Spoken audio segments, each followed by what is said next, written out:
Before we get into the video, I just want to let you guys know about my Discord server. Check out the link in the description to talk college basketball, March Madness, live games with tons of other college basketball fans just like you. Sup guys, it's Alex here and welcome to the March 11th edition of the Bracketology update. We are so close, less than 36 hours away from Selection Sunday, and man, oh my gosh, I'm just so excited for Selection Sunday.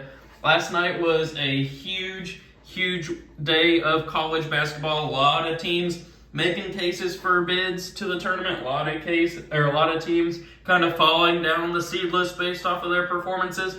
Today, there's going to be almost all of the remaining conferences are going to be having their championship game today. There's a few conferences tomorrow, like SEC, Big Ten, I think the Pac-10 is also tomorrow. A couple things like that, like A-10, that sort of thing. Actually, I think the Pac-12 is actually today. But anyway, huge day for conference tournaments. A lot of the lower conferences are having their championships today. So we're going to get to see some of those automatic qualifiers start to fill in the bracket. Maybe we'll see a couple bid thieves like Ohio State, that's going on an insane run right now in the Big Ten tournament, finding themselves in the semifinal round, I believe, at this point. Could Ohio State run the table? They were like 13 and 18 before the tournament started, and now they find themselves knocking off quality teams like Michigan State, Iowa, Wisconsin. Who will be next? I believe they play Purdue next. And so it'll be very interesting to see if Ohio State can continue their run. But let's go ahead and take a look here at the bubble watch.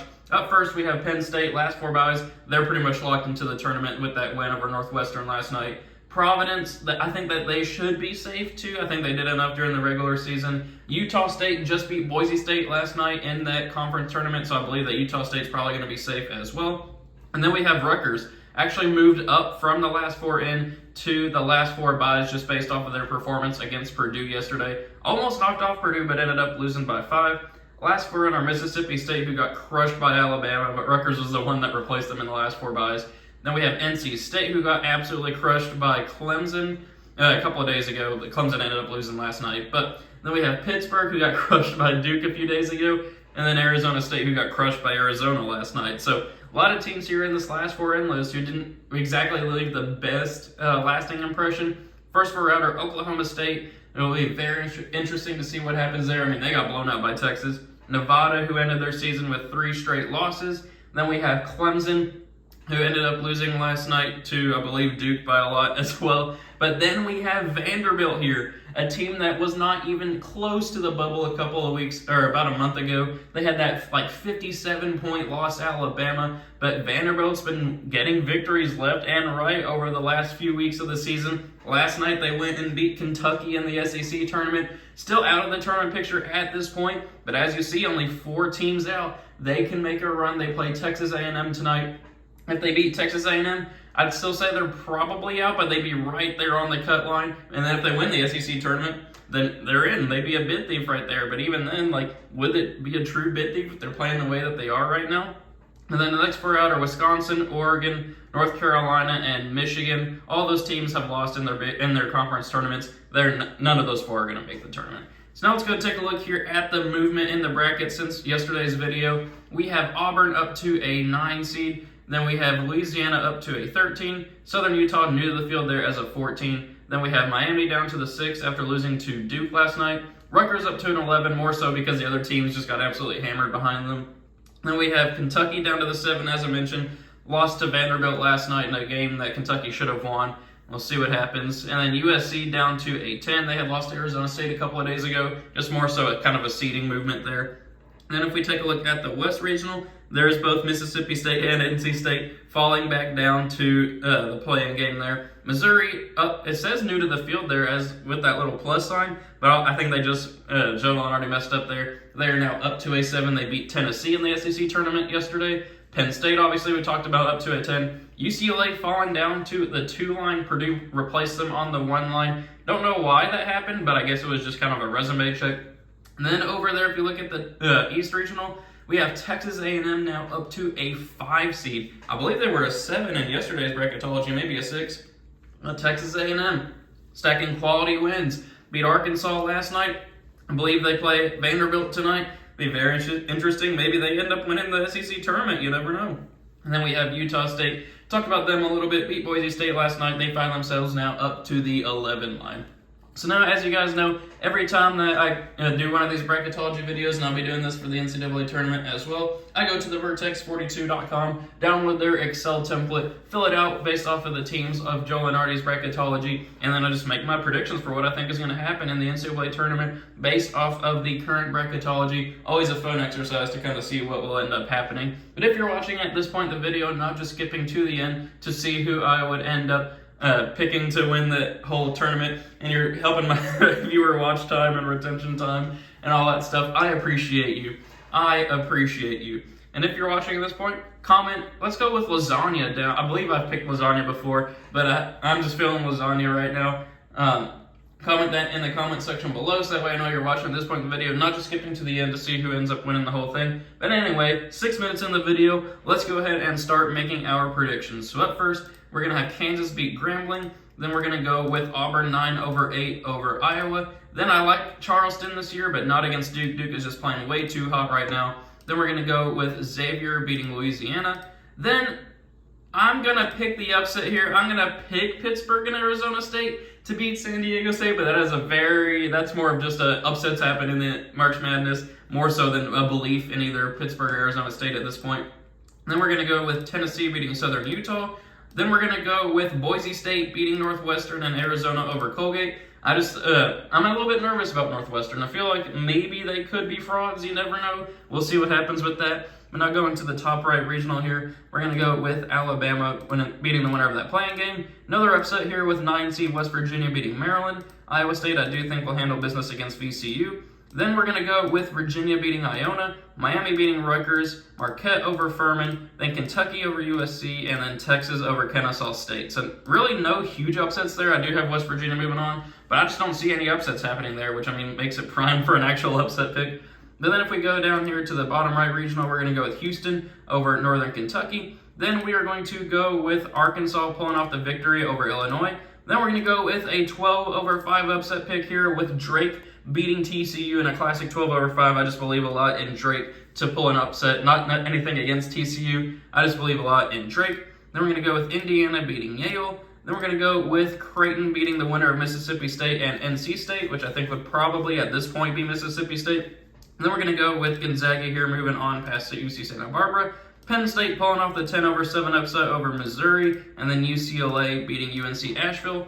Then if we go over here to the bottom left regional, we are going to go with Purdue beating the winner of that playing game. Memphis pulling off the 9/8 upset. Then I really want to pick Oral Roberts to pull off the upset. I just don't think it's going to happen against this Texas A&M squad. I believe they were bracketed up against like the TCU or whoever was the 5 seed up here. I cannot remember off the top of my head in the top right regional. I would probably pick them, but not against Texas A&M. You got to go with them there. Then we're going to go with Kansas State beating Toledo. An upset pick here with Utah State beating St. Mary's in a classic 11/6 upset. Connecticut beating Vermont. Michigan State beating Providence, and then Baylor beating Montana State. So there we have the first rounds there. Not too many upsets. I'm sure in the actual NCAA tournament video, I will be littering that thing with upsets, but not so far here in this bracketology. Do have a few upsets, but nothing too crazy. But we're saving that for the second round of this tournament. Don't you worry. Up first, we're going to have Kansas beating Auburn. That one should be pretty easy for the Jayhawks there.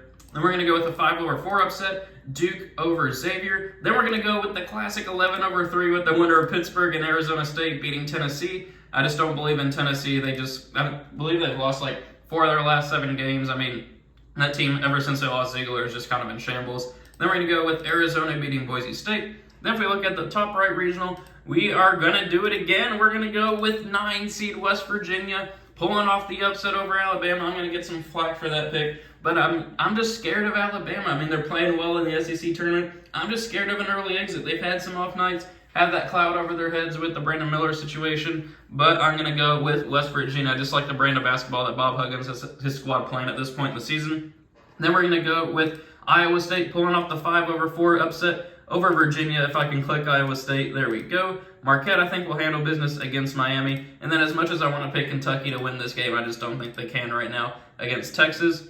Then we'll move on down here to the bottom right regional. Houston moving on past Arkansas. Drake pulling off the upset over Indiana. You guys know I've been picking Indiana to advance a lot in the NCAA tournament so far, but they have some off nights. I do have to admit, they're a Jekyll and Hyde type team. I've said I believe a lot in Drake. Why don't I have them moving on to the Sweet 16 here? So 2 double-digit seeds so far. Then we're going to go with Gonzaga beating Creighton. And then I'm going to go with an upset pick here. I'm going to go with 10 seed Penn State for the 3rd double-digit seed in the Sweet 16. UCLA lost Jalen Clark for the season. Penn State has one of the best players in Jalen Pickett on the course of this season. And Penn State's been playing great basketball as of late. There's always an upset somewhere. I'm going to go with Penn State pulling off the victory over UCLA. Then in the final regional here, we're going to go with Purdue beating Memphis, Kansas State hanging on against Texas A&M, Connecticut beating Utah State, and then we are going to go with an upset pick of Michigan State beating Baylor, another 7 seed here in the Sweet 16. It'll be very interesting to see what happens. So we have two seeds falling out here of the NCAA tournament before getting to the Sweet 16, and a 1 seed, and a couple 3 seeds. So we're getting the upsets here. So now moving on to the Elite Eight, we're going to finish out this regional here. We got Kansas falling to Duke. Duke's just playing too good as of late. I believe that they can pull off the 5-1 over Kansas, where Arizona will then beat the winner of Pittsburgh and Arizona State. So we have 2 seed Arizona versus 5 seed Duke for a spot in the Final Four. And I hate to do it as a Kentucky fan, but Duke's just playing too well lately. I got 5 seed Duke advancing out of that regional. So then we'll go up here to the top right one. We got Iowa State advancing on past West Virginia. Then we got Marquette beating Texas. I just believe a lot in Marquette getting some hard-fought victories here in the Big East tournament, which sets up 5 seed Iowa State, 3 seed Marquette for a spot in the Final Four. I got 3 seed Marquette advancing on. They just don't turn the ball over. Believe a lot in that squad, in that offense. Shaka Smart, I think they can get the job done. So then we'll move on down to the bottom right regional here. As much as I want to pick Drake to continue their Cinderella run, I think Houston's going to dominate them in that matchup.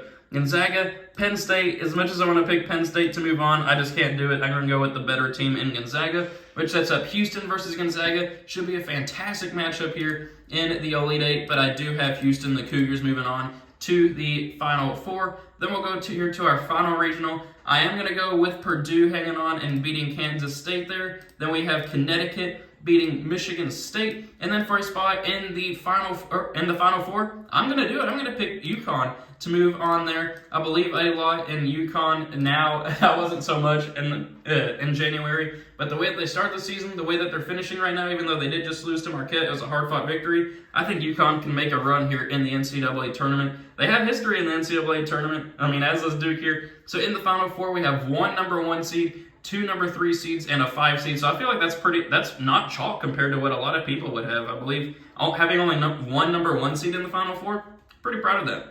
So then for a spot in the national championship, Duke versus Connecticut, I am going to go with the Blue Devils. As much as I hate making that pick there, I just think that they're playing very good basketball right now. They're super talented. Hate making that pick, but I got to give them credit. And then we have Houston versus Marquette. As much as I'd love to see Marquette moving on to the championship game, I just think Houston's too experienced, which sets up Duke versus Houston here for the national championship. I am going to go with the Cougars of Houston. They're number 1 team in the nation for a reason. They're very experienced when it comes to the NCAA tournament, have great guard play, which wins championships. I got Houston winning it all. So there we go. Thank you guys for watching. Hope you enjoyed it. Be sure to leave your reactions to my predictions in the comment section below. Let me know your own predictions. I always love to see what people are thinking and predicting in the comment section. Be sure to join that Discord server, only 36 hours away from Selection Sunday, so make sure you have those post notifications turned on for the actual NCAA tournament video. Thank you guys for watching. Hope you enjoyed it, and I will see you all later.